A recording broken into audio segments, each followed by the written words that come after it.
The rain fell like judgment on Denver that November night. In the darkness of a third-floor apartment, Reese Donovan sat at a kitchen table, scarred by years of use she could not remember making.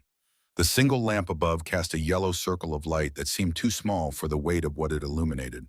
A Beretta M9, government issue, clean and oiled with the muscle memory of 1,000 field strips. A half-empty bottle of Jack Daniels, the glass beside it still wet from the last pour. And a photograph, face down. She didn't need to see it to know every detail. Tyler Garrett in desert fatigues, that crooked smile, that absolute certainty that he was going home. Reese's hands were steady as she picked up the pistol. 2 years of shaking, and now at the end, they were finally still. The mechanism made its familiar sound as she pulled the slide back. Check the chamber. Old habits. Even now. In the corner of the room, barely visible in the shadow beyond the lamplight, a shape stirred. Maximum's. The German Shepherd had been lying so still she'd almost forgotten he was there. Almost. But a combat veteran never truly forgets a living thing in the room with them. Even when they want to. Especially then. 6 years old. 85 pounds of muscle and scar tissue. A mark ran down his right shoulder where shrapnel had torn through fur and flesh in Mosul. Purple Heart dog tag on his collar, though the Army didn't officially award such things to animals. His handler had put it there anyway. His last handler, her father. Max's eyes caught the lamplight, amber and unblinking. He watched her with the intensity of something that had seen war and survived it and learned what to watch for in the humans who hadn't. Reese set the pistol on the table, reached for the whiskey. That's when Max moved. Not rushed, not panicked, with the deliberate purpose of a working dog executing a command she hadn't given. He crossed the small kitchen in 3 strides, positioned himself between her and the table, between her and the gun, between her and the decision she'd been building toward for weeks. Move, Max. Her voice came out rough. Months of not speaking to anyone will do that. The dog didn't move. She reached past him for the bottle. His head shifted, blocked her hand with his muzzle, gentle but absolute. I said move. Nothing. The K9's gaze held hers. In 4 tours of combat, Max had learned to read humans better than most humans read each other. He saw what she was about to do. And he had been trained for exactly this. Reese tried to push him aside. 90 pounds of Shepherd didn't budge. She put both hands on his shoulders, shoved harder. Max leaned into her hands, absorbed the force, stood his ground. Something cracked in her chest. Please, she whispered. Please, just let me. Max placed one paw on her forearm. Not aggressive, a trained pressure point, a grounding technique taught to service dogs for veterans in crisis. The weight was precise, calculated, possible to ignore. The dam broke. Reese Donovan, 35 years old, former Army Ranger Bronze Star recipient, survivor of 3 deployments and 1 terrible mistake, collapsed into the dog that wouldn't leave his post. She buried her face in his thick fur and sobbed like she hadn't since the funeral. Since the flag. Since the moment she'd understood that coming home didn't mean the war was over. Max stood firm, warm and solid and alive, his heartbeat steady against her chest. A warrior on duty. Still, the memory came without permission, the way they always did. Kandahar Province, September 2022. The sun a white hammer against the dust. She and Tyler on patrol, 3rd week of their final rotation before going home.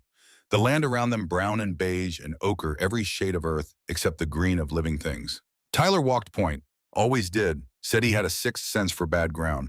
23 days, he'd said over his shoulder, grinning behind his ballistic glasses. 23 days and I'm taking Sarah to Fenway, proposing right there at home plate if they'll let me. They won't let you. They will when I tell them I'm a war hero. You're an idiot. Hero idiot. There's a difference. She'd laughed, actually laughed. When was the last time before that? When was the last time after? They'd been checking coordinates on a GPS unit, triple checking because intelligence said the area was clear, but intelligence had been wrong before. The device was acting up, signal cutting in and out. Tyler had stopped to wait for her to get a lock. She was 30 seconds behind him, staring at a screen, trusting technology over instinct. Tyler took 3 more steps. The world went white, then red. Then the screaming started, and she realized it was her own voice, and Tyler wasn't making any sound at all anymore, because Tyler wasn't. Max's wet nose against her cheek pulled her back. The kitchen. Denver. 2 years in an ocean and a lifetime away from that road. But not far enough. Never far enough. Reese pulled back, wiped her face with shaking hands. Looked at the bitch who'd just saved her life for the 2nd time. First time in Mosul when he'd alerted to an IED and saved his entire unit. This time in a dark apartment in Denver when the enemy was herself. You're still on duty, aren't you? she whispered. You don't know how to stop. Max sat, formal, precise, a K9 waiting for the next command. But his gaze held something else, something that looked almost like understanding. Reese glanced at the pistol, at the bottle, then back at Max. Okay, she said quietly. K-boy, I hear you. She stood on unsteady legs, picked up the Beretta, safed it, put it back in the lockbox under the sink where it belonged. The bottle stayed on the table. For now, that was enough.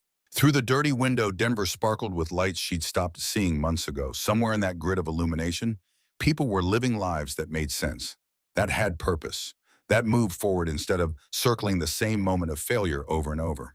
Lord, she said to the empty air, if I still have a purpose here, if there's still something I'm supposed to do, I need you to show me, because I can't see it anymore. The words felt hollow. Prayers usually did these days. But somewhere in the distance, a church bell rang midnight. And on the table, her cell phone buzzed with an incoming call from a number she didn't recognize. Max's ears pricked forward.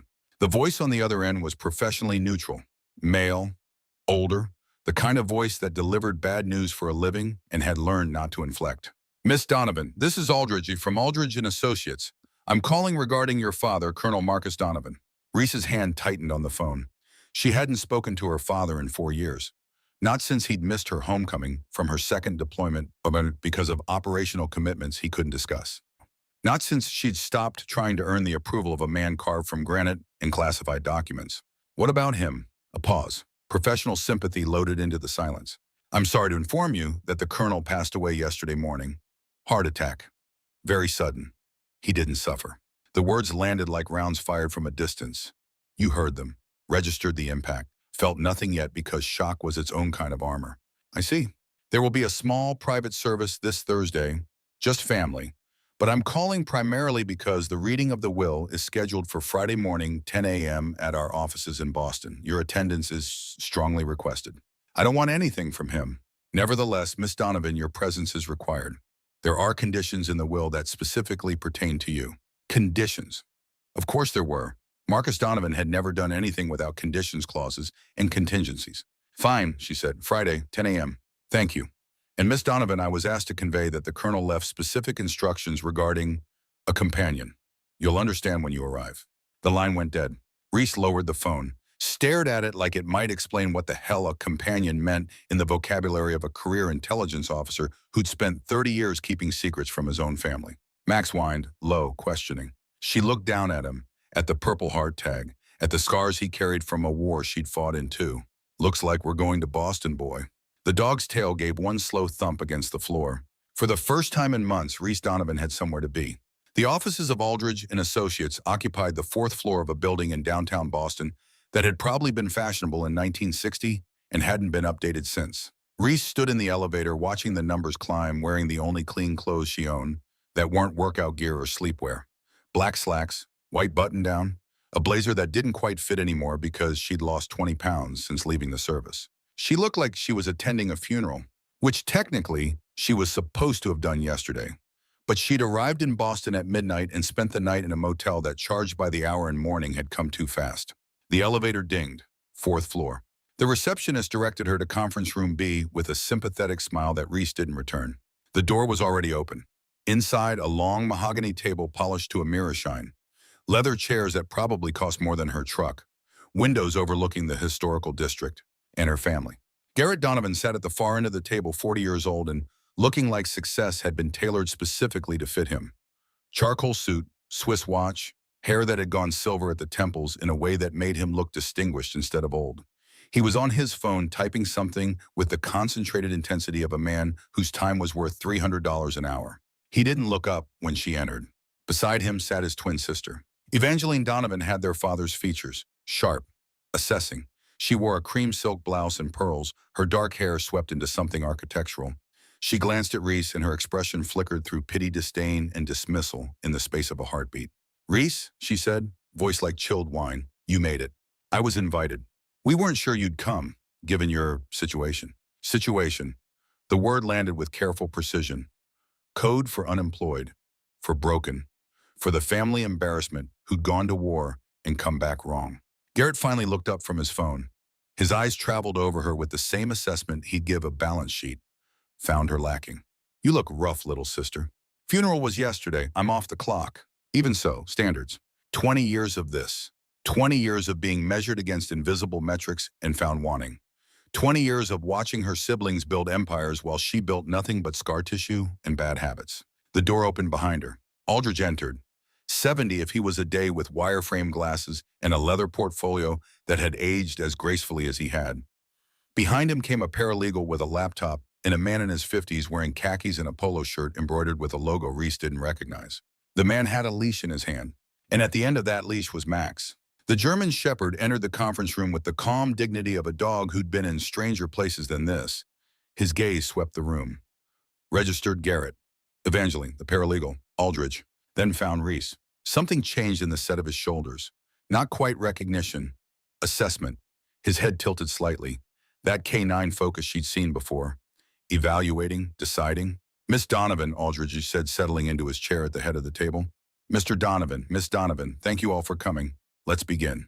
He opened the portfolio, drew out documents that looked older than Reese felt. The last will and testament of Colonel Marcus James Donovan, drafted 6 months ago and witnessed in accordance with Massachusetts state law. 6 months ago, the colonel had known, had felt death coming, or made the kind of cold calculation he was famous for. Planned for this day with the same precision he'd planned operations that never made it into official records. Aldridge's voice was a monotone, the kind that had read 1,000 wills and would read 1,000 more. The preliminaries first. Small bequest to charities. A sizable donation to the Army Ranger Foundation. Provision for his housekeeper of 20 years. Then the meat of it. To my son, Garrett Marcus Donovan. Garrett leaned forward slightly. I leave the sum of $15 million to be held in trust along with my shares in Donovan Holdings to be distributed according to the terms outlined in Appendix C. $15 million. Said like it was $15. Garrett's expression didn't change. He'd expected this. Probably had already spent it in his mind. To my daughter, Evangeline Claire Donovan, I leave the sum of $15 million to be held in trust along with the penthouse property located at 432 Park Avenue, New York City. Evangeline smiled, thin, victorious. She'd won something, though Reese wasn't sure what the game had been. Aldridge turned a page. And to my daughter, Reese Alexandra Donovan. The room got very quiet. I leave the entirety of the property located in Oak Ridge, Montana, including the business, the land, and all structures thereon. Silence. Then Garrett laughed. Short, sharp, humorless. The gas station, that condemned piece of... He caught himself. Remembered there were lawyers present. That property hasn't been operational in 15 years. Nevertheless, Aldridge said mildly, it is Miss Donovan's inheritance. Evangeline's eyes glittered. How appropriate. The broken child gets the broken property. There is one additional provision. Aldridge continued, unperturbed by the venom in the room. The colonel's personal companion, Max, is to remain with the Oak Ridge property under the sole care of Reese Donovan. This condition is non-negotiable and must be accepted in full to receive the property. The man holding Max's leash stepped forward, extended the leather lead toward Reese. Ma'am, he said quietly, Max has been waiting for you. Reese looked at the dog. Max looked back. I don't want a dog, she said, voice flat. I don't even want the property. The terms are absolute, Aldridge replied. Accept both or forfeit the inheritance entirely. Garrett's smile was a knife in expensive packaging. At least you'll have a roof over your head, assuming the roof hasn't collapsed yet. Evangeline leaned back in her chair, studied her manicure. We did try to warn Father that giving you responsibility might be premature, given your history. History, another careful word, code for PTSD, for the psych evaluation she'd failed, for the discharge that wasn't quite honorable and wasn't quite not, for the daughter who'd broken under pressure. Reese stood. Every eye in the room tracked her. She walked to the man with the leash, looked down at Max. The dog sat at perfect attention. K9 discipline, but his gaze held something else. That same assessment from before. That same question. Are you ready for this mission? Ma'am, the handler said softly. The colonel specifically requested Max be placed with you. He was very clear about it. Said you'd need him more than you knew. My father didn't know what I needed. With respect, ma'am, the colonel knew Max, served with him for 4 years. If he thought you two belonged together, there was a reason. Reese took the leash. The leather was warm from the handler's grip. Max stood, moved to her left side, sat again. The position a K9 takes with their handler. Not close, not affectionate, but there. Where do I sign? Reese asked. Aldridge slid papers across the table. She signed without reading them. What did it matter? A gas station in Montana was probably worth less than the paper the deed was printed on. But Max, She looked down at him, he looked up. Something passed between them. Recognition, maybe. Or just the acknowledgement that they were both soldiers who'd survived the same war and ended up here in a room full of people who'd never understand what that meant. Congratulations, little sister, Garrett said, already standing, already dismissing her from his attention. Try not to burn the place down. Evangeline paused on her way to the door, leaned close. Her perfume was expensive and cold. Call us if you need money, she whispered. We'll be happy to buy you out, eventually. Then they were gone. The conference room empty except for Aldridge and his paralegal, and the handler who delivered Max like a package from beyond the grave. Reese stood there, leash in hand, inheritance in her pocket, and a dog at her side, who'd been trained by a father who'd never trained her. Miss Donovan, Aldridge said gently, there's one more thing. The colonel left this for you, to be opened only when you reached Oak Ridge. He handed her a sealed envelope, heavy paper, her name in her father's precise handwriting. She didn't open it, just folded it and put it in her pocket next to the signed papers. Thank you, she said. We're done here. Outside, Boston was doing what Boston did. Moving, living, being a city full of people with purposes and plans. Reese stood on the sidewalk with a dog she didn't ask for and an inheritance she didn't want, and the growing certainty that her father's last act hadn't been generosity. It had been strategy. Max sat beside her, patient, waiting for the command that would tell him what came next. Looks like we're going to Montana, boy, she said. The dog's tail thumped once against the concrete. The drive from Boston to Montana took 3 days. Reese could have flown, could have shipped Max and cargo and been there in hours. But the thought of airports and crowds and the inevitable moment when someone thanked her for her service with that careful sympathy that meant they knew she was broken. She drove. The F-150 was 12 years old with 200,000 miles and an engine that burned oil. But it ran. That was enough. Max rode shotgun. Didn't sleep much. Watched the landscape change from city to farmland to prairie with the focused attention of a dog trained to watch for threats. They stopped at rest areas. Reese walked him and he did his business with military efficiency. No playing, no sniffing around. Just the task completed, then back to the truck. At night, they stayed at motels off the interstate. The kind that took cash and didn't ask questions. Reese would wake at 3 a.m. from nightmares she couldn't remember, and Max would be there sitting by the bed, his gaze catching the parking lot lights. Not comforting her, just present, on duty. The third day, they crossed into Montana. The land opened up.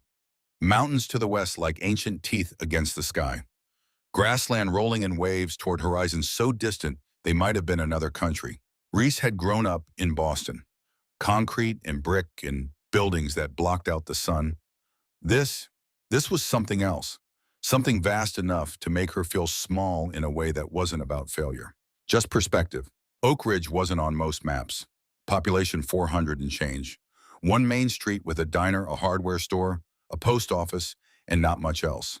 The kind of town people left and didn't come back to unless they had no choice. Donovan's service station sat at the far edge of town where the pavement turned to gravel and the gravel turned to dirt and civilization gave up trying. Reese pulled into the lot and killed the engine. Sat there, stared. The place was a corpse.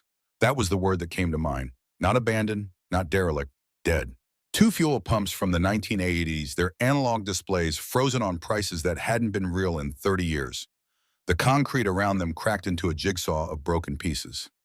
Islands of weeds growing through. The convenience store was a small rectangle of sun-bleached wood and grimy windows. The sign above the door had been red once. Now it was the color of rust. Donovan's service station and letters half gone. Behind the store, a 2-bay garage. Doors rusted shut. More weeds. And above it all, a small apartment. 2nd floor. 1 window. Dark. This was worth $15 million to her siblings. This was what her father thought she deserved. Max whined. Low. Low, uncertain. Yeah, Reese said. I know. She got out. The air smelled like sagebrush and dust and the particular emptiness of places that used to matter and don't anymore. The key from Aldridge fit the front door of the store. The lock fought her rust and disuse, making it stubborn. Then it gave. The door swung inward with a horror movie creak. Inside was worse. Dust thick enough to show footprints that might have been months old.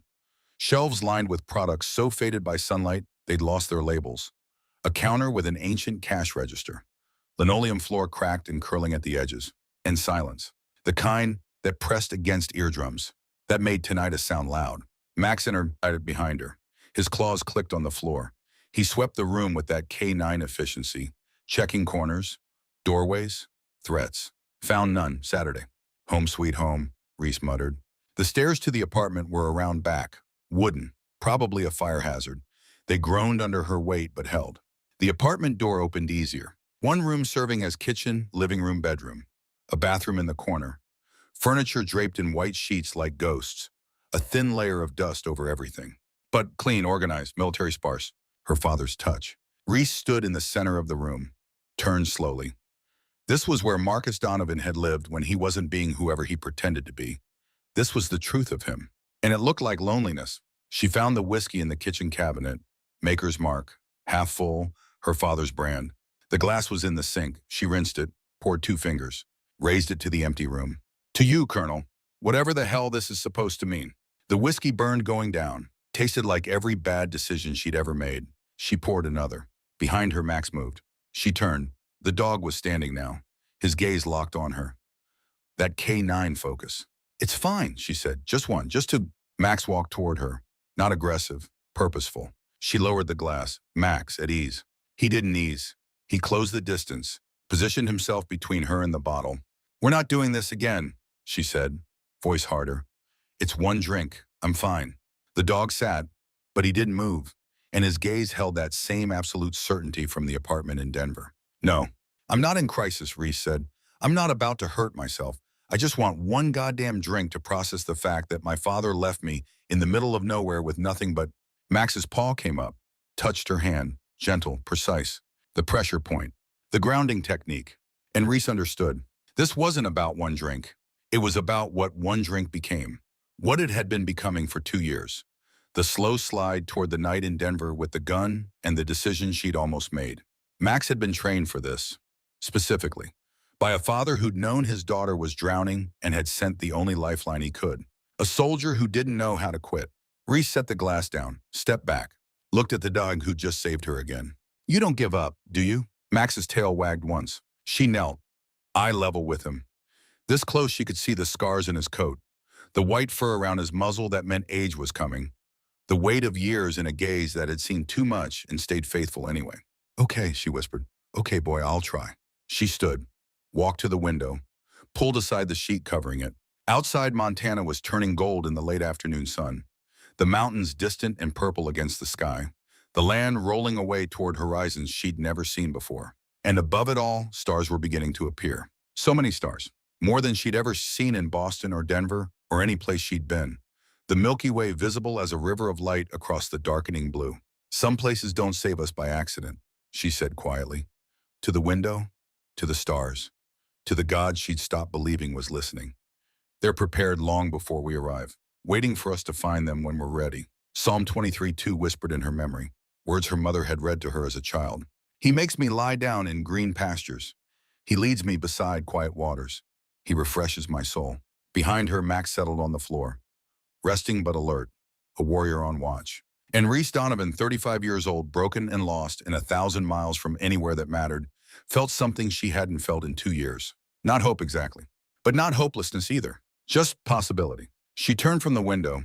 The apartment was still dusty, still abandoned, still the inheritance of a daughter who'd been forgotten. But it was hers, and she wasn't alone in it. We should probably eat something, she said to Max, then figure out what the hell we're supposed to do next. The dog's tail thumped agreement. Downstairs in the store, she found canned goods on the shelves. Some were probably safe. Most were questionable. She grabbed a can of soup with an expiration date from 3 years ago and decided to risk it. Max was with her, trailing a few steps behind, not at her heel like a pet, at her six like a partner. The way Tyler used to walk. She froze, can in hand, the memory rising like water over her head. But this time Max was there, pressing against her leg, warm and solid and real. She breathed, once, twice. The memory receded. Thank you, she whispered. Max just stood there, doing his job. She was halfway to the stairs when she realized he wasn't following. Max, come on. The dog hadn't moved. He was behind the counter, near the old cash register. His nose was working, scanning the floor with that systematic search pattern. Then he stopped. Saturday. Barked once, sharp, clear, and alert. Reese's training kicked in before conscious thought. Alert bark meant contact, threat or discovery. Something Max had been trained to identify. She moved to him, knelt. What is it, boy? Max's nose was fixed on a specific spot, a floor tile behind the counter. yellowed linoleum with a cigarette burn in one corner. It looked like every other tile, but Max was certain. Reese pressed on it. The tile shifted slightly, loose. Her pulse quickened. She looked around for a tool, found a screwdriver in a drawer full of rust and forgotten things. Wedged the tip into the seam of the tile. Pried. The tile came up easy. Too easy. Like it had been designed to. Beneath it was not concrete. It was a hollow. And in that hollow was a metal box. Military green, U.S. government issue, with a name stenciled on the side in white paint. M. Donovan. DIA. Reese's breath caught. DIA. Defense Intelligence Agency. Her father hadn't been Army. Not really. Not for 30 years. She lifted the box out. Heavy. Locked with a padlock that had been made to last. Max whined. Soft. Encouraging. This was what he'd been sent to find. This was why her father had made her take him. Reese sat on the dusty floor of her dead father's gas station with a lockbox in her lap and a K9 who'd just changed everything. Good boy, she whispered. Good boy, Max. She carried the box upstairs, found a hammer and chisel in the garage. It took 10 minutes of brutal work, but the lock finally gave. The lid opened. Inside, packed with military precision, a pair of dog tags, her father's. A photograph of a woman with kind eyes, her mother, dead 27 years. A brass key, ornate, heavy, the head shaped like a complex gear. And a journal, hardbound, government issue. Every page filled with blocks of letters and numbers that made no sense. Encrypted. Reese stared at the cipher. Her ranger training kicked in. She recognized the pattern. Substitution-based, complex, military grade. But breakable. If you had the time. If you had the will. If you had a reason. She looked at Max. The dog sat watching her, waiting. He wanted me to find this, she said. He sent you to make sure I did. Max's tail wagged. Reese opened the journal to the first page. Started working the cipher in her head. Letter frequency. Pattern analysis. The mental muscle memory of 100 training exercises. It took 3 hours, but the first line decoded. Operation Shadowfall. DIA classified. Asset verification. 200 million US dollars. $200 million. Reese read it again, then again. Her hands started shaking. This wasn't an inheritance. This was a mission. And her father, even in death, had just reactivated her. Part 2, The Hidden True. For 3 days, Reese Donovan lived in the cipher. November 15th through 17th, 2024. 72 hours of breaking her father's code. The journal consumed her. She worked at the kitchen table under the yellow lamp, filling pages with frequency charts and pattern analysis. Letters became numbers. Numbers became possibilities. Possibilities became words. And words became truth. Max stayed close. Not at her feet like a pet seeking attention, at her six like a sentry on watch. He seemed to understand that she'd found her mission again, that the woman who'd been drifting had caught a current and was moving with purpose. On November 16th, when she forgot to eat, Max left his post, returned with a protein bar from the convenience store downstairs carried gently in his jaws. Set it on the table beside her work. She stared at him. You brought me food. The dog's tail wagged once. Your training covered that too. Max sat, waited for her to eat. She did. On November 17th, as dawn light crept through the window and turned the Montana sky from black to purple to gold, she decoded a full entry. Agent Blackbird reporting. Asset transfer confirmed via Evangeline Gallery. Geneva account active. Guidance system shipment cleared customs Dubai. Blackstone network operational. Reese read it twice, then looked at the date. 3 years ago. Before she'd deployed to Kandahar. Before Tyler. Before everything. Her father had been investigating something. Someone. An operation called Blackstone. Using his cover as a retired colonel with a forgotten gas station to run surveillance on an arms trafficking network. And the name Evangeline. Her sister's gallery. The one in Manhattan that hosted charity galas and celebrities and moved millions in art every year. Reese's pulse hammered. She flipped pages. Decoded faster now that she had the pattern. Entry after entry. Years of surveillance, meetings, wire transfers, shell companies. And 2 names kept appearing. Evangeline Donovan. Garrett Donovan. Her throat closed. No, she whispered. No, they wouldn't. They couldn't be that stupid, that greedy, that... Max whined, stood, pressed against her leg. She looked down at him, at the scars he carried, at the purple heart tag that said he'd bled for his country. Did he know? She asked the dog. Did my father know what they were, what they'd become? The canine's steady gaze held hers. Yes, of course he'd known. Marcus Donovan didn't leave things to chance, didn't make guesses. He gathered evidence, built cases, and when he was certain, he left the proof to the only child he could trust. Reese stood, Paced. The apartment felt too small suddenly, the walls pressing in. Lord, she said to the empty air, to the God she was learning to pray to again, if you want me to understand this, if this is the sign I asked for, I need more. I need to know what I'm supposed to do with it. Max's ears pricked forward. A sound. Outside. Reese froze, listened. The crunch of tires on gravel. Slow, deliberate. She moved to the window. Carefully, pulled the sheet aside just enough to see. A sedan. Dark blue. Not local. Too clean. Too new. It parked by the gas pumps. A man got out. Mid-50s. Unremarkable. Khaki jacket. Baseball cap. Could have been a tourist. Could have been anyone. Except tourists didn't come to Oak Ridge.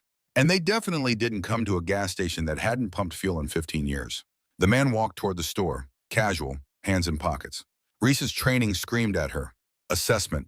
Threat evaluation. The automatic calculus of someone who'd survived combat. Unarmed. Probably no visible weapon, but the way he moved, controlled, aware. Former military maybe, or law enforcement, or intelligence. The bell above the door chimed as he entered. That little brass bell her father must have installed decades ago. Still worked, still rang clear in the silence. Reese was already moving. Down the stairs. Quiet on her feet despite the old wood. Max followed without sound. She entered the store through the back, positioned herself behind the counter like she'd been there all along. Working, normal. The man was browsing the shelves. Picked up a can of soup, checked the expiration date, set it down with a small smile. Then he noticed her. Oh, hey there, didn't think anyone was around. Midwestern accent, neutral, friendly. Can I help you? Reese kept her voice flat. Professional.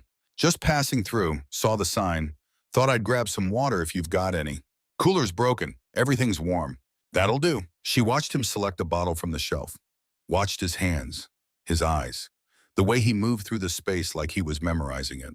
Definitely not a tourist. He approached the counter, set the bottle down, pulled out his wallet. Then he glanced out the window, at the mountains, at the sky turning from afternoon to evening. Beautiful country out here, he said. Stars certainly are bright in Oak Ridge tonight. The words hit like artillery. Stars certainly are bright in Oak Ridge tonight. Challenge phrase. Page 47 of her father's journal. The entry from 2 years ago. Updated protocols for agent contact. Her mouth went dry. This was a test, or a contact, or both. The response was there in her memory. She'd decoded it yesterday. But saying it made this real, made her part of whatever her father had built, whatever he'd left her to finish. The man waited, patient, still smiling, but his eyes had changed, sharper now, assessing. Reese swallowed. But the moon shines brighter over the mountains. The man's smile didn't waver, but something settled in his posture. Confirmation. He nodded once. That'll be $2. She rang it up, took his 5, made change. Their fingers didn't touch. He took his water, turned to leave. Paused at the door. Place like this, he said, not looking at her, ought to be preserved. History here. Important history. Some folks might not understand that. Might want to tear it down, build something else. I'm not selling. Good. That's real good. Then he was gone. Back to his sedan, engine starting, gravel crunching as he pulled away. Reese stood behind the counter, hands braced on the old wood, heart hammering. Max pressed against her leg. He knows, she whispered. Someone out there knows what this place is. What it was. But who and how many? And what did they want? Her phone buzzed. Unknown number. She stared at it, let it ring 3 times before answering. Reese? Garrett's voice, smooth, professional, cold. I wanted to follow up on our meeting in Boston. I have nothing to say to you. That's unfortunate, because I have something to say to you. We're prepared to offer $750,000 for the Montana property. That's generous considering its condition. I said I'm not selling. A pause. She could hear him breathing, controlled, deliberate. You should reconsider. That land's not worth anything. The building's condemned. The business is dead. You're sitting on a liability, little sister. Let us take it off your hands. Why do you care? You got 15 million. What's a dead gas station to you? Another pause, longer this time. When Garrett spoke again, the warmth had gone from his voice, left only the cold underneath. Don't be stubborn, Reese. Don't make this difficult. You've always had a problem with authority. With listening to people who know better. It's why you washed out. I didn't wash out. I served honorably. You served broken, and you came home more broken. Everyone knows it. The failed psych eval, the drinking, the reason you can't hold a job. Her hand tightened on the phone.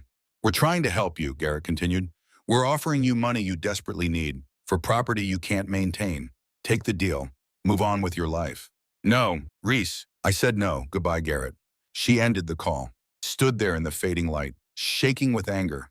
With the old shame he knew exactly how to trigger. Max whined, soft, concerned. She knelt, buried her face in his fur.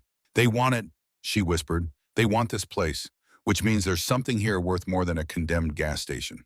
The journal, of course.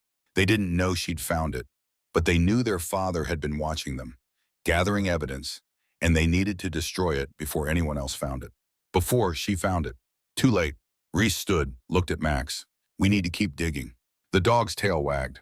On the night of November 18th at 2 in the morning, Max woke her. Not with sound, with presence. Standing beside the mattress where she'd finally collapsed, staring at her with that K9 intensity that meant alert.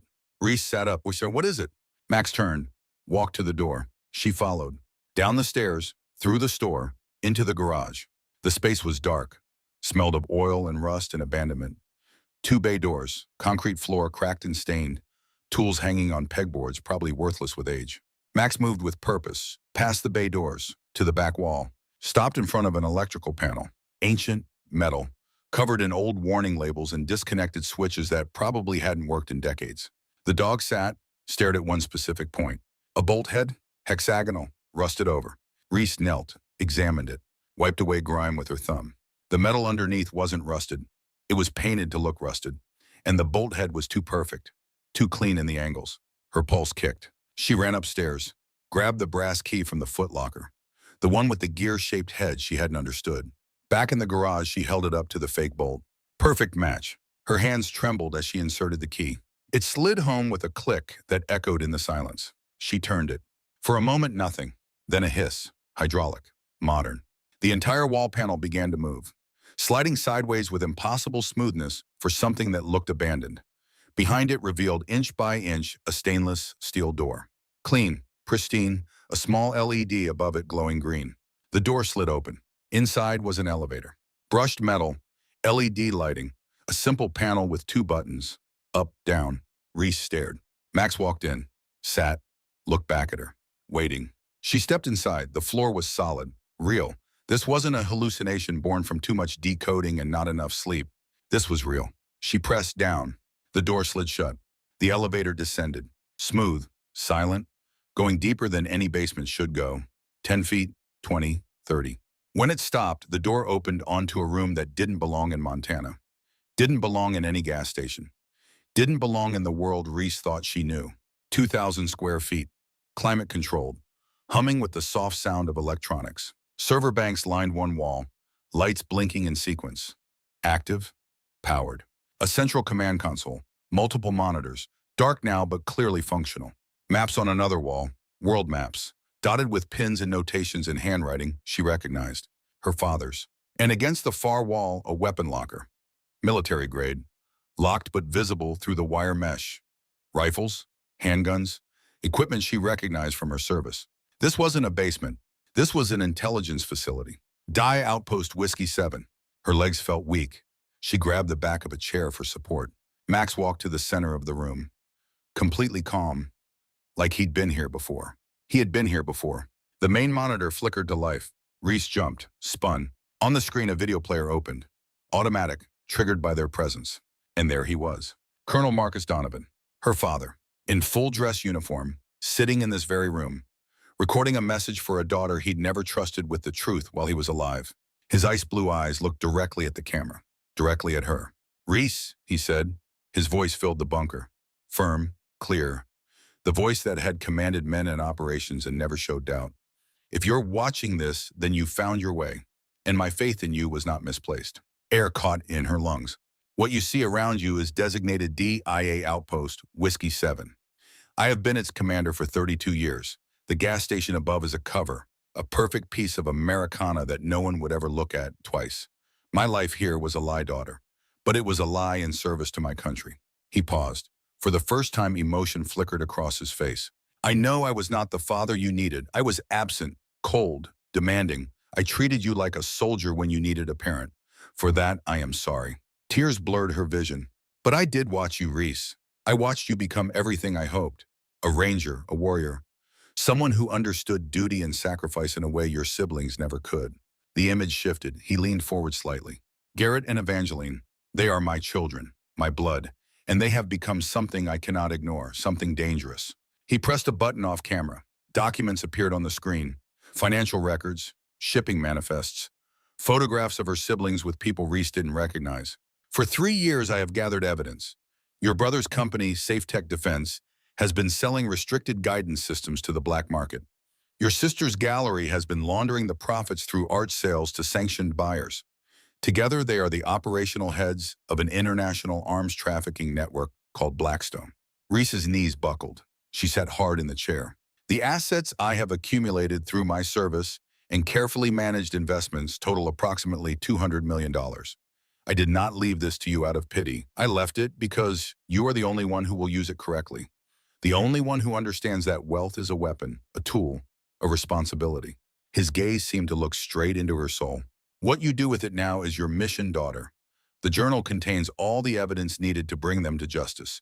Agent Blackwood will contact you. Trust her, work with her, finish what I started. He paused again. When he spoke next, his voice was softer. And Max, he is not just a K9. He was my companion for 4 years, my partner in this lonely outpost. I trained him specifically for you, for your needs, your wounds. He will protect you when I cannot. He will guide you when you are lost. On screen, her father's hand moved. The camera angle shifted. Max was visible beside him, younger, sitting at attention. He knows you better than you know yourself, her father said. Trust him. He will not fail you. The video ended. The screen went dark. Reese sat in the silence of the bunker, tears streaming down her face, grief and anger and understanding crashing through her like waves. Her father had known, had seen his children become monsters, had chosen her the broken one, the failure to stop them, because she was the only one who would. Max came to her, pressed his forehead against hers. She wrapped her arms around him. God didn't bring us here by accident, did he, boy? She whispered. Isaiah 40:31 rose in her mind, words her mother used to read to her before she died. Those who hope in the Lord will renew their strength. They will soar on wings like eagles. They will run and not grow weary. They will walk and not be faint. She pulled back, looked at Max. Okay, she said. Okay, we have a mission. The dog's tail wagged. For the next 5 days, November 19th through 23rd, Reese lived between two worlds. Upstairs, she maintained the fiction, cleaned the store, made minimal repairs, learned the rhythms of Oak Ridge's slow life. Downstairs in the bunker, she worked. The computer system was military-grade but intuitive. Her father had left her access to everything. Financial records, surveillance logs, encrypted communications with other DIA operatives, and a file labeled Operation Shadowfall. She opened it. The scope took her breath away. Garrett's company had been selling components to shell corporations for 5 years. Guidance chips, detonator systems, drone technology, all restricted, all illegal, all ending up in the hands of insurgent groups and criminal networks across the Middle East and Africa. Evangeline's gallery was the washing machine. Art sold for inflated prices to buyers who never existed. Money moved through banks in Geneva, Dubai, Macau, clean on one end, weapons grade on the other. Together, they'd moved $400 million in illegal arms and built an empire on blood. Reese's hands shook as she read. Then she reached a file dated September 15th, 2022. Kandahar Province, Afghanistan. IE Tech. 3 American soldiers killed. She didn't want to open it. Had to open it. Inside, forensic analysis of the bomb components. Serial numbers traced to a shipment cleared through Dubai Customs 6 months earlier. Shipped by a shell company owned by Safe Tech Defense Systems. Funded by the Blackstone Network. Authorized by Garrett Donovan. The room tilted. Tyler's face flashed in her mind. That smile, that certainty he was going home. Reese stood, stumbled, hit the console with her fist. The pain was sharp, real, not enough. She screamed, raw, agonized. Her brother had killed Tyler. Her own blood had built the behemoth that turned her best friend into red mist and screaming. Had funded the people who'd planted it, who'd triggered it, who'd walked away while she held pieces of a man who'd wanted to propose to his girlfriend at Fenway Park. She collapsed, knees hitting the floor, hands shaking so hard she couldn't control them. The flashback came. Desert sun, dust in her mouth, the crater, the blood. Tyler's dog tags in her hand because there wasn't enough left to need them. Couldn't breathe, couldn't see, couldn't. Weight on her shoulders, pressure, specific, measured, maximums. The K9 had placed his paws on her shoulders, his weight distributed perfectly. A trained technique for PTSD episodes. Grounding through deep pressure therapy. Reese grabbed him, held on like he was the only solid thing in a world that had shattered. He didn't move, just stood there, letting her feel his heartbeat, his warmth, his presence. Slowly, the flashback receded. The bunker came back into focus. Her breathing steadied. Max pressed his nose to her cheek, gentle. "Thank you," she whispered. "Thank you, boy." She didn't know how long they stayed like that. Her kneeling on the cold floor, him standing guard over her breaking point. Eventually, she found the strength to stand, to look at the evidence again, to feel the rage crystallize into something colder. Purpose. The elevator chimed. Reese spun, hand going to her belt where her service weapon wasn't anymore. The door opened. A woman stepped out. 52, sharp eyes, navy pantsuit, gun visible at her hip. She raised her hands, calm, showing she meant no threat. "Reese Donovan," she said. "I'm Catherine Blackwood, DIA. I was your father's handler for 15 years. Reese didn't relax. "How did you get in?" "Your father gave me access codes for emergencies." Blackwood's eyes took in the bunker, the open files, Reese's tear-stained face. "I'd say this qualifies." Max hadn't barked, hadn't alerted. He sat calmly beside Reese. He knew this woman. "We've been monitoring the outpost since the colonel died," Blackwood continued. "We saw you arrive. We've been waiting to see if you'd find the bunker, if you'd understand what he left you. He left me evidence that my siblings are arms dealers. Yes, that they killed my friend." Blackwood's expression softened. "Yes, I'm sorry, truly. Are you here to arrest them? We're here to help you finish what your father started." Blackwood moved to the console, pulled up new files. "FBI has been building a parallel case. 6 months of surveillance, but they don't have what you have. The financial records, the direct communications, the proof." She turned, looked at Reese directly. "Your father's journal is the key. Combined with what we've gathered, it's enough to bring down the entire Blackstone network. 43 people across 6 countries, including Garrett and Evangeline." Reese's phone buzzed. She looked at the screen. "Evangeline." She answered on speaker. "Little sister," Evangeline's voice was silk over steel. "We need to talk." "About what?" "About a business proposition. You have something that belongs to our family. Father's records, his files. We'd like them back." "I don't know what you're talking about." A laugh, cold gum. "Please, you found the bunker. We've known about it for years. We just never had the key. But you did. Father left it to you because he was a sentimental fool." Reese's jaw clenched. "Here's the offer," Evangeline continued. "Split the 200 million. 3 ways, equal shares. We all walk away happy. You get the money you desperately need. We get the records destroyed. Everyone wins. And if I refuse, silence. Then that would be unfortunate for you." The line went dead. Blackwood was already moving, pulling out her phone. "I'm increasing surveillance. They're getting desperate." "How desperate?" Reese asked. "Desperate enough to make mistakes. Stay alert. Keep Max close." That night, Reese couldn't sleep. She lay in the apartment above the key station staring at the ceiling. Max was on the floor beside the bed, his breathing steady, on watch even in sleep. The clock read 2:17 a.m. when he moved.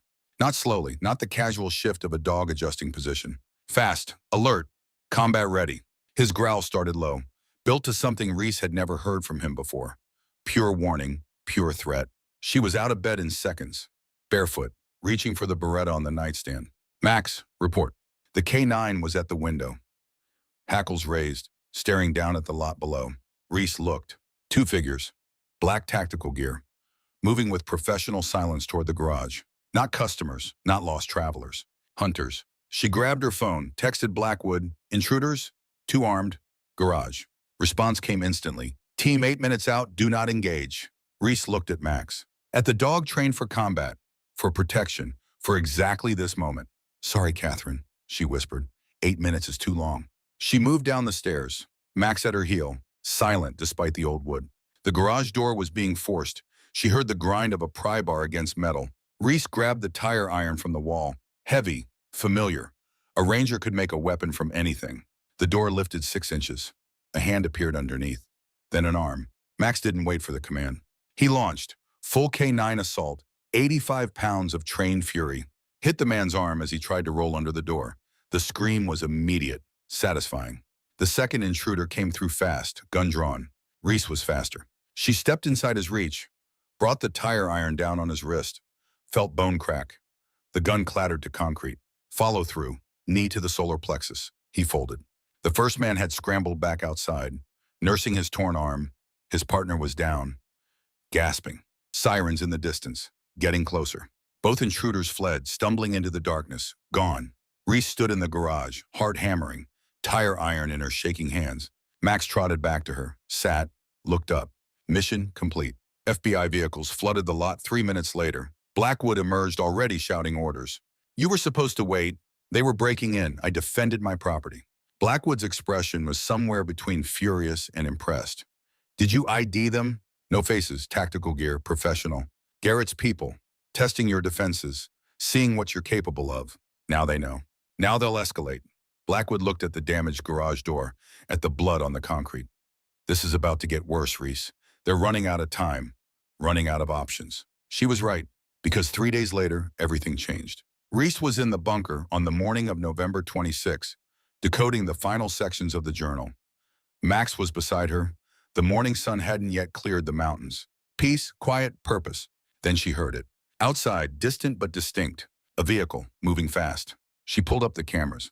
An unmarked van, racing away from the property. Why would someone? Max wasn't beside her. She turned. His bed was empty. Max? Nothing. Max. She ran upstairs, through the store, outside. The morning was cold. Her breath misted. No Max. She ran around the building, calling, searching. Found him in the tall grass behind the garage, lying on his side, breathing, but groggy, wrong. She dropped beside him, ran her hands over his body. No blood, no wounds. Then she saw it. A dart, small tranquilizer, stuck in his shoulder. Her blood turned to ice. She pulled it out. The needle was professional, medical grade. They'd taken him down without killing him, which meant they wanted him alive. Which meant her phone rang. Unknown number. She answered. Hello, Reese. Garrett's voice, but different now. No pretense, no charm, just cold calculation. I trust you've noticed your companion is missing. Her hand tightened on the phone. If you heard him, he's perfectly fine for now. Beautiful animal.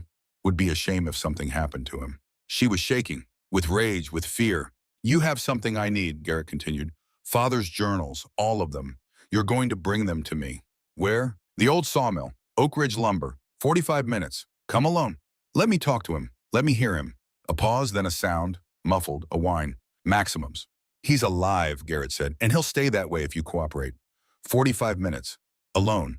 If we see FBI, DIA, anyone, the dog dies. Am I clear? Yes. Good. The clock's ticking, sister. The line went dead. Reese knelt in the grass, holding her phone. The tranquilizer dart, shaking with a rage so pure it was almost calm. They had Max. They had her partner, her guardian. The dog her father had left to protect her. And they thought that made them powerful. They had no idea what they'd just unleashed. She dialed Blackwood. They took him, she said when the agent answered. They took Max. They want the journals. Where? Oak Ridge Sawmill, 45 minutes. Don't go. Let us. I'm going. Reese, this is a trap. They'll kill you. They'll kill Max if I don't. Her voice was steel. I won't let him die like Tyler died. Not while I can stop it. Silence on the other end. Then 20 minutes.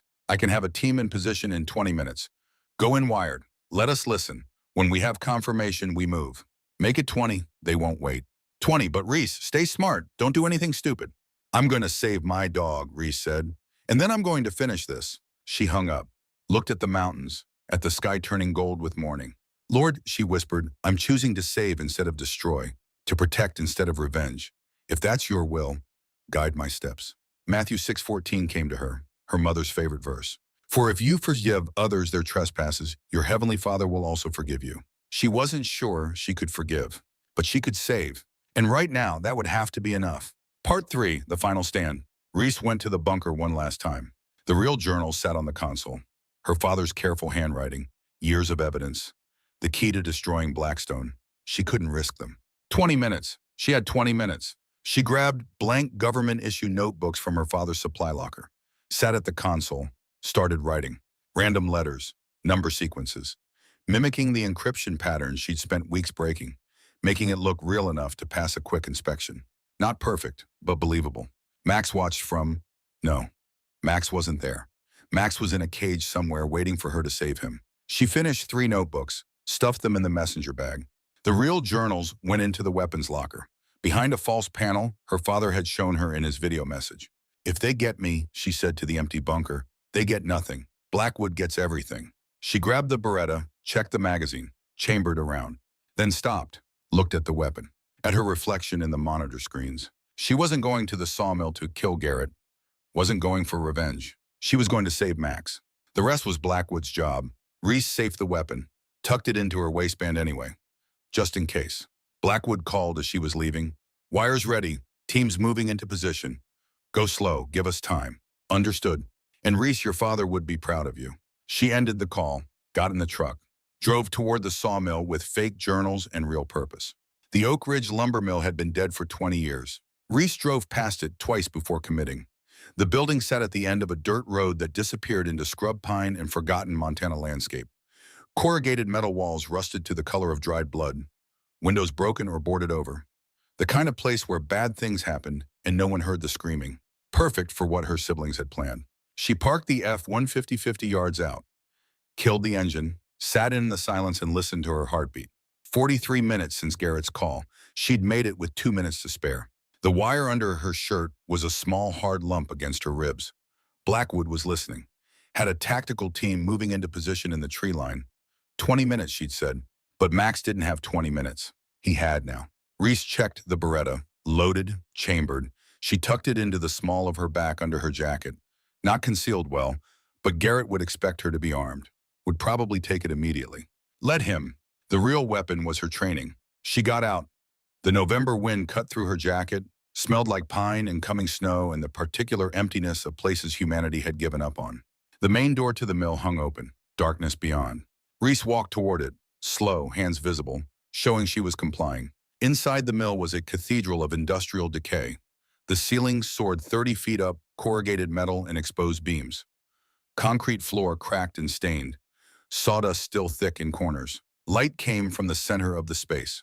Portable work lights on stands, creating a circle of harsh illumination in the surrounding dark. And in that circle, a steel cage. Maximum's. He was lying on his side, still groggy from the tranquilizer. But his head lifted when she entered. His tail moved once. Weak, but alive. Relief flooded through her so intense it was almost painful. Beyond the cage, two figures stood in the light. Garrett wore a tactical vest over his designer suit. Looked ridiculous. Looked dangerous. He held a pistol with comfortable familiarity. Beside him stood Evangeline. She'd abandoned the Manhattan elegance for something more practical. Black pants, dark sweater, her hair pulled back severe. She looked like their father. Same sharp features, same expression of absolute certainty. Two armed men flanked them, private security. Reese stopped at the edge of the light, 20 feet from them. Close enough to talk, far enough to move. I'm here, she said. Let him go. Garrett smiled, not warmth, calculation. Show me the journals first. She held up the leather messenger bag. Right here. All of them. Bring them closer. Release Max. You're not in a position to negotiate, little sister. Neither are you. She nodded at the bag. These are the only copies. You destroy them, you destroy the only evidence that could put you away. But if something happens to me, Catherine Blackwood has instructions to deliver everything to the FBI. A lie, but a good one. Evangeline's eyes narrowed. You're bluffing. Try me. Silence. The kind that precedes violence or capitulation. Garrett lowered his weapon slightly. Fine, bring the bag. We'll make the exchange simultaneously. Reese walked forward, slow, counting steps, getting closer to Max, closer to her siblings. Closer to the truth, she needed them to speak aloud. She stopped 5 feet from Garrett, set the bag on the concrete between them. Open it, he said. She unzipped it, pulled out the journals, her father's careful handwriting visible on the exposed pages. Garrett gestured to one of his security men. Check them. The man approached, took the top journal, flipped through pages, frowned. These are coded, he said. Of course they're coded, Reese replied. He was DIA. Everything's encrypted, but the cipher's breakable. I did it. You can too. Garrett's eyes searched her face, looking for the lie. She kept her expression flat, empty. He nodded to his man. Get the dog. The security guard moved to the cage, started working the lock.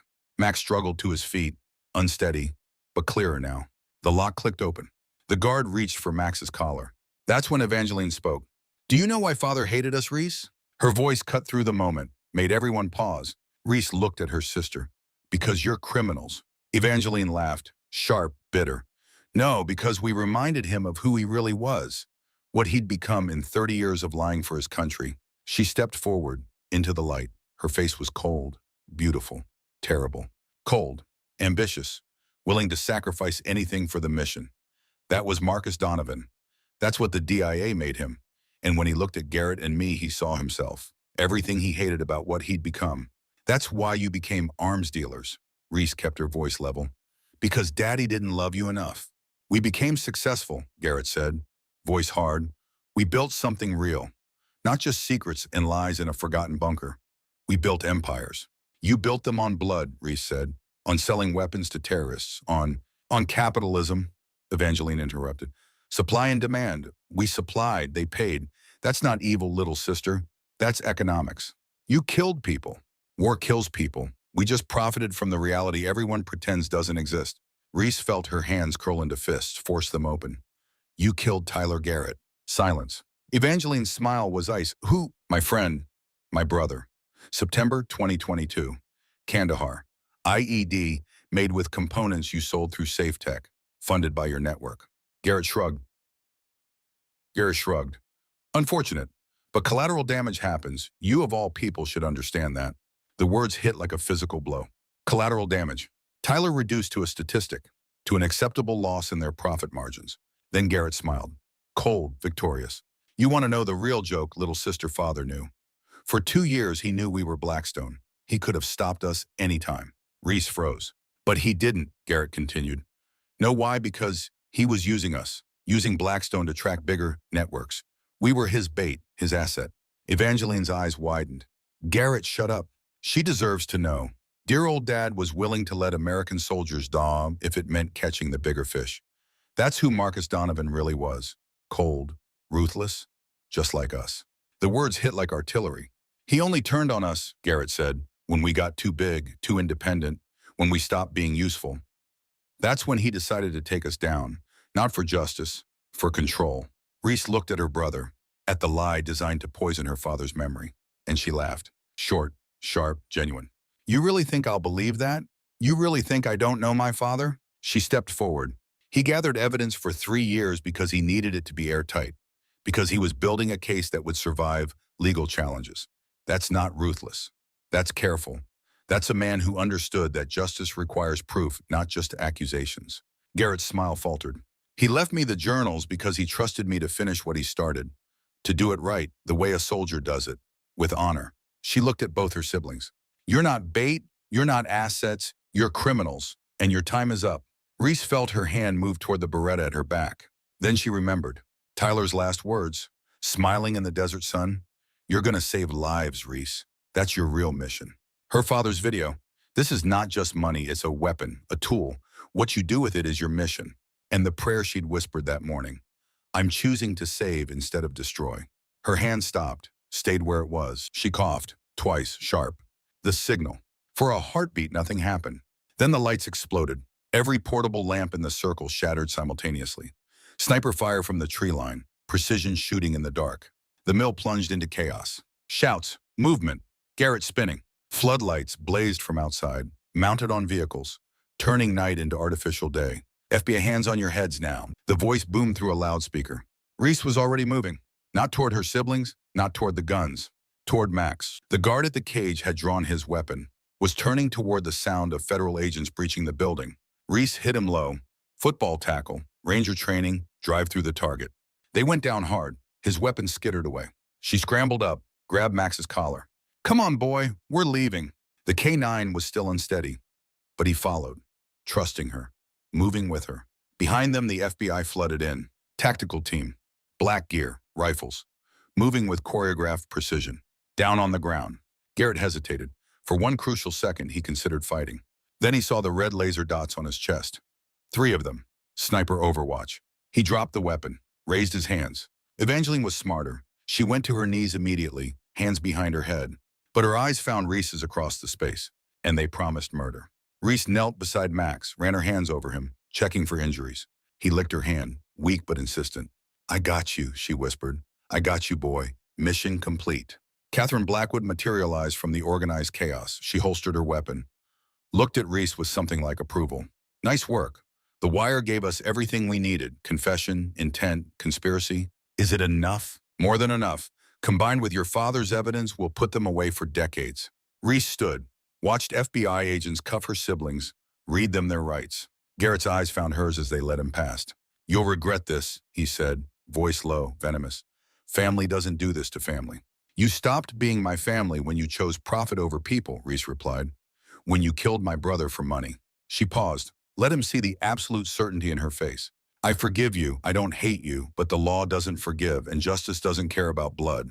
Then he was gone, loaded into a vehicle, driven away. Evangeline went quietly, but she turned at the threshold, looked back. You win, little sister, but you're still weak, still broken, still the failure father pitied. Reese smiled, sad, final. I have Max, I have purpose, I have peace. What do you have? No answer. Then Evangeline was gone too. The mill emptied, evidence collected, scene secured. Blackwood approached one final time. You should know, the journals you gave them were fakes. I know. The real ones are with the FBI now, being used to build cases against everyone in the Blackstone network. 43 arrests across 6 countries. Good. It's because of your father. Because of you. You finished what he started. Reese looked at the K9 beside her. No, she said, we finished it together. 3 months later, the trial began. United States District Court, Boston. Federal charges. United States versus Garrett Donovan, Evangeline Donovan et al. Reese sat in the public gallery, Max beside her in a service vest. She watched the proceedings with quiet certainty. Prosecutors laid out the case. Financial records, shipping manifests, communications, the entire architecture of the Blackstone network. On the 12th day after 4 hours of deliberation, the jury returned. Guilty, all counts. Garrett, 35 years federal prison, no parole. Evangeline, 30 years. Across 6 countries, 38 additional arrests, 400 million in assets seized. The gavel fell. Justice was served. Reese was called to give a victim impact statement. She stood at the podium, looked at the judge, at her siblings. Tyler Garrett was my brother in arms, she said, voice steady. He died because the people who share my blood sold weapons for profit. Sold them knowing they'd kill American soldiers. She paused. My father spent 3 years gathering evidence, building a case, serving his country in the shadows. He left that evidence to me because he believed I would finish the mission. She looked directly at Garrett and Evangeline. I have. Your network is destroyed, your freedom is gone, but I want you to know something. Her voice softened. I forgive you, I don't hate you. Hate is poison I won't carry. You chose your path. You'll live with those consequences, but I choose peace. She stepped back. Thank you, Your Honor. The courtroom was silent. Then she walked out, Max at her side. 1 year later, November 2025. The Montana sky was impossible blue. Reese stood on the porch of what used to be Donovan's service station and looked at what it had become. The sign above read Donovan Garrett Veterans Center. 200 people filled the parking lot. Veterans, families, press. Catherine Blackwood was there, smiling. Rebecca Walsh wheeled to the microphone. Hope, her Belgian Malinois, sat beside her. 2 years ago, I lost my legs, Rebecca said. I thought I'd lost everything. Then this foundation gave me hope. She saved my life, every single day. The applause was thunderous. As the ceremony wound down, Reese slipped away. Found Max in the twilight. We made it, boy, she whispered. The K9's tail wagged. Inside, 50 veterans and their new service dogs were laughing, bonding, healing. Reese looked up at the stars, so many stars. Miracles don't fall from heaven, she said quietly. They grow from dark places, where faith rebuilds what war destroyed. She pulled out her phone, posted, if this story touched you, share it. Comment your city. May God bless every soul with hope. Proverbs 12:10. The righteous care for the needs of their animals. Amen. Comments poured in. Atlanta, thank you. This brought me to tears. How do we apply? Max lay beside her, head on his paws, watching the building full of veterans finding their way home. His mission complete, but his watch never ending. That's what soldiers do. Reese knelt, ran her hand through his graying fur. Thank you for saving me, for showing me broken things can heal. The K9's eyes met hers, amber and wise and filled with love that asks nothing. The night deepened, stars multiplied. Inside, veterans laughed, dogs wagged, hope multiplied. Outside, a woman and a K9 sat together, battle-worn, scarred, victorious. Above them, the universe wheeled on, where faith rebuilt what war shattered, where loyalty never wavered, where broken soldiers found their way home. Together, the end.